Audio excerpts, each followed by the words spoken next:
Well, hello and welcome or welcome back to the Alcohol Minimalist Podcast with me, your host, Molly Watts, coming to you from, I'm going to have to go with faultless, flawless Oregon right now.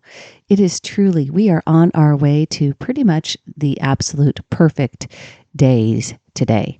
It's going to be about 78 degrees and no rain in sight. Very beautiful, moderate, just a light breeze. I mean, truly faultless. It is Father's Day here in the United States as I am recording this, and I just want to give a big shout out to the guys who listen to this show, to my own husband, of course, to my dad, who's no longer here with us to celebrate, but certainly always think of him, not only on Father's Day, but every day. And just a big happy Father's Day to all the dads out there. All right, let's get started, shall we? First, I have a little bit of housekeeping that I want to share with you, and that is that it's June 15th as I'm recording this. We are literally just a couple of weeks away from July, and in July, I am hosting a More Dry July in the Alcohol Minimalist Facebook group, where it'll be just a free thing that we're doing inside of the group, supporting that More Dry July. And if you want a little extra help and really take July by storm in terms of changing your drinking habits and really looking for creating sustainable change, then I would invite you to check out my More Dry July version of Drink Less Success. It is going to be a month-long program. You get 31 days of email support. You get my book in audio format. You get 4 live group coaching calls with me during the month, and it's only $59. So I will link it in the show notes. I invite you to come with us and join us for the More Dry July, and I hope you'll check it out. All right, on to this week's show. I want to talk to you a little bit about what it looks like when you are, working on becoming an alcohol minimalist, trying to include alcohol in a minimal way in your life. But how do you maintain that peaceful relationship with alcohol when everyone else around you is partying, and maybe partying like it's 1999, right? We're talking the summers here in the Northern Hemisphere, weddings, beach trips, barbecues, girls' weekends, concerts, you name it. I'm actually going to a concert tonight, folks, by the way. I don't want to, I'll tell you about it all next week, maybe. I'm so excited, though. It's going to be super fun. And my husband gets a big thumbs up for being willing to go even on Father's Day. But you know what happens? Parties, concerts, barbecues, the drinks are flowing, everyone else seems carefree, and suddenly your plan to be intentional or alcohol-free feels a little bit shaky, right? And this isn't about judging other people's choices, by the way. This is about you, your brain, your habits, your goals, and how you can stay connected to them even when the pressure to conform is high. So let's dive in. One of the most important things to understand is that your brain is literally wired to want to belong, to be connected to other humans. And as humans, social connection is literally baked into our survival circuitry, that lower brain.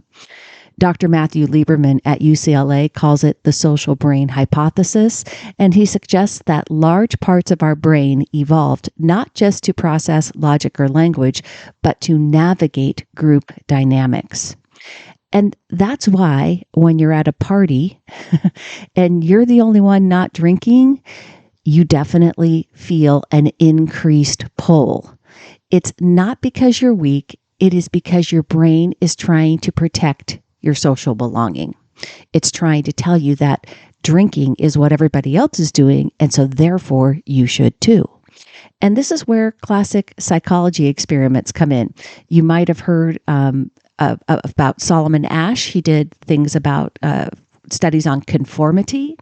And in those experiments, people knowingly gave incorrect answers to simple questions just to go along with the group. That's how strong conformity and that social belonging works in our brain. Why is that? Because standing out, even when we know better, feels very threatening. And it was threatening back in the days, in our prehistoric ancestors' days. To be cast out of the tribe literally meant that your survival was threatened. So if you're sitting at a friend's backyard party and everyone's on their second or third drink and you're holding a sparkling water, it's very possible that your brain might interpret that as a danger. You're outside the tribe.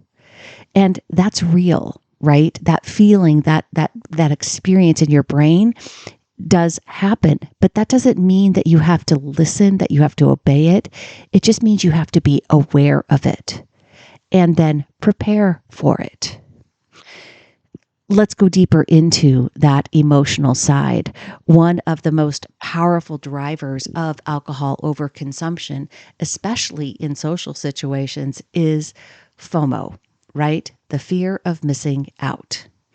And FOMO is sneaky. It doesn't just say, I want what they're having. It says, if I don't do what they're doing, I won't belong. I will miss the joy.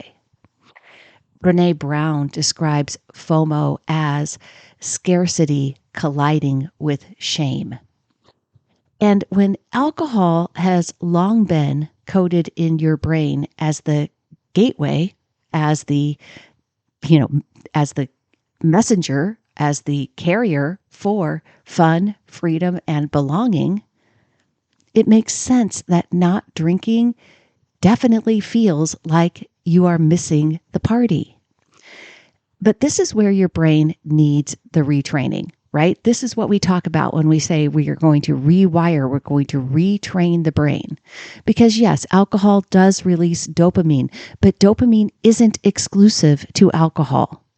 It also comes from things like novelty, like laughter, like music, like connection with a really dear friend or a relative, like movement, like the anticipation of fun, the anticipation of an outing or a reward. Alcohol just became a shortcut to those things, but it is not the only way to get there. The real transformation happens when you begin to see alcohol as optional, not essential for those experiences. We have to change how we think about alcohol, to change how we feel about alcohol, so that we can take different actions with alcohol, so that we get different results in our life. That was the behavior map results cycle for all of you who've been around for a while, in a nutshell, right? When you start noticing your thoughts, you want to start challenging them.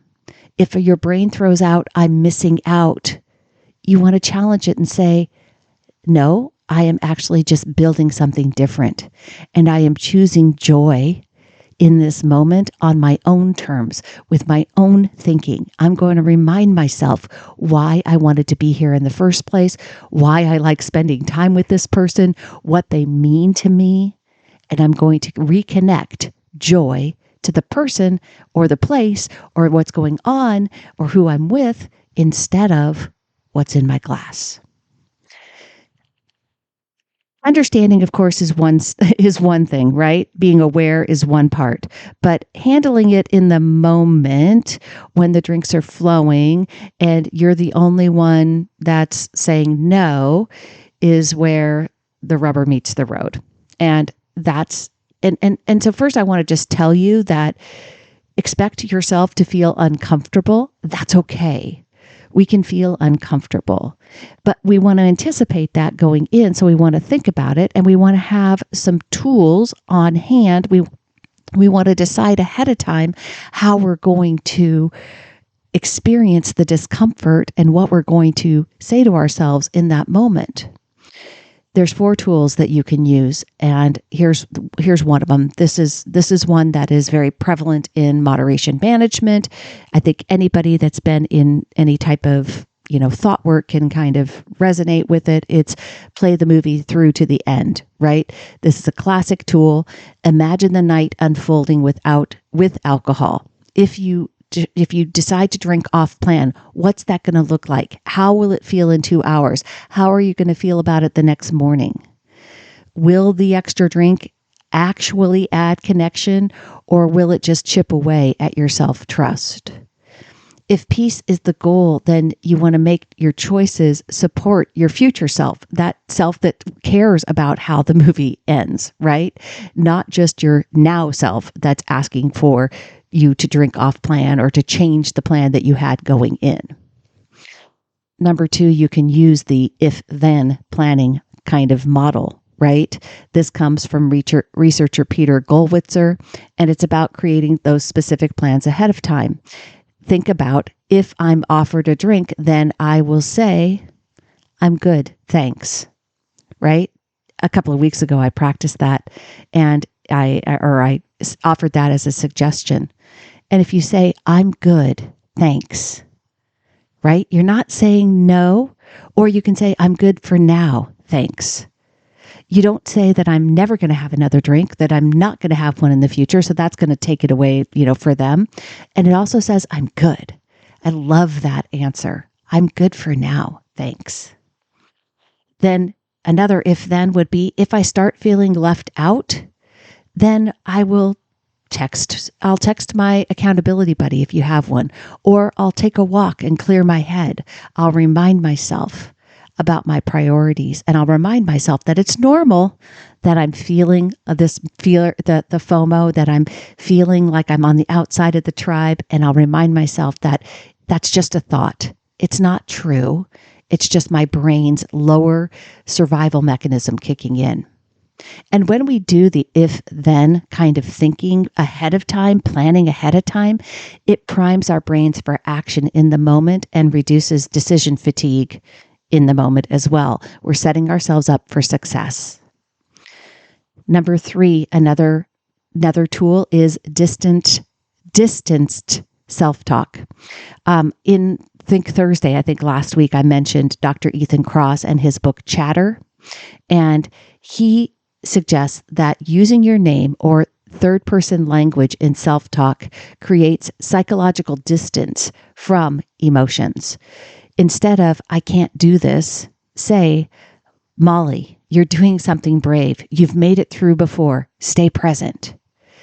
So talk to yourself like as if you were a third person. Molly, you can do this. Molly, this is okay. This small shift creates emotional regulation in real time, this distanced self-talk. So instead of sticking to I, talk about yourself, talk to yourself as if you are in the third person. Number 4, ground yourself in the moment. I love this idea. I love this technique. Place your hand over your heart. Feel your breath. Look around you. Name 5 things in this moment that you enjoy. The music, the sunlight, the people, the laughter, the food.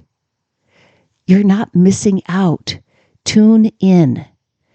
Presence is far more powerful than numbing. Ground yourself in the moment. One of the things that we've talked about recently on Think Thursday, just last week, was novelty, and how novelty is introducing even small changes that can shift your brain's focus and its reward system. If you're used to associating a party or vacation with alcohol, try one of these things. Bring your own beautifully garnished or really fun, novel, alcohol-free drink. This is a great time to try a new mocktail and really maybe show it off, share it with somebody, and really be excited about it. offer to be the DJ, bring the playlist, lead a game, decide ahead of time how you can help increase the event's happiness. What are you going to do to show up in a different way? If you're the one that's hosting, try a different setting. Host an early brunch, go for a walk, or, turn on the music and dance. Wear something bold that makes you feel different in a good way. Look for a new outfit, a new shirt, a new something, go thrifting, find something fun and wear it and really take on a new attitude. Be someone that is becoming someone different, right? These aren't just cute tricks, really. They help rewire that cue reward loop, and novelty gives your brain a fresh stimulus, and it reminds you that you don't need alcohol to have a full sensory, emotionally rich experience. These are things to try, things to practice. That's how we do it. We take make small little changes, see how they feel. How does this help me feel better so that I can take better actions, so that I can get different results in my life? We want to focus on who we are becoming. When you're navigating these moments, remind yourself, I'm not just skipping a drink, I'm becoming someone who desires alcohol less. As James Clear says in Atomic Habits, every action is a vote for the person who we are becoming. Are you someone who chooses presence over pressure? Are you someone who shows up for others and for themselves? Are you someone who doesn't need alcohol to be included to enjoy your life? Let that identity guide your choices. Don't just rely on willpower. Truly tell yourself, I am becoming someone who desires alcohol less. I am doing this choice. I am making this decision. I am choosing to be alcohol free today because I am becoming someone who desires alcohol less. Peace isn't about perfect behavior. It's about aligned behavior. It's about being who you are, realizing who you want to be, even if you're in a crowd and even if everybody else around you is drinking in a different way. The next time you're heading into a party, a vacation, a reunion, remember, your brain is wired for belonging, and you can work with that. Once you understand it, once you know it, you can recognize it and realize that FOMO is just a thought. It isn't the truth, and you can create connection, you can create fun, you can create all of that. You can certainly create belonging without alcohol. Novelty, planning, emotional distance as tools are there for you so that you can lean on those and set yourself up for success before you head into these events, experiences, or vacations. And you're not missing out, right? You're showing up with clarity and care for the life that you're building, for who you are becoming. And that's what it means to make peace with alcohol, even when everyone else around you is partying or drinking. Now, if this episode resonated with you, and if you'd like to learn more about Drink Less Success, the more dry July version, then check it out in the show notes. Leave us a review. That is how people find me and how people learn that, there are options, right? I'm all about us minimizing alcohol in our lives, but the point about having a peaceful relationship with alcohol is really to understand that there is no one path. Sober only does not mean it's sobriety, sober movements. They're wonderful. I'm thrilled for anyone who chooses to be alcohol free, but it doesn't have to be the only answer. We want to be aware of how we include alcohol in our lives. We want to minimize it to experience low risk limits and low risk health outcomes, but people can. And if they choose to include alcohol in their lives, we should be able to do that without judgment, without shame, and all the while keeping it front and center, how much is too much, and how for us, how we're going to include it to have a peaceful relationship. Don't forget to check out Think Thursday episodes. They publish on Thursdays. They're all about brain science, neuroscience, mindset, brain health, and behavior change in general. All right, my friends, that is all I have for you this time. Until next time, choose peace, and I will see you on Thursday.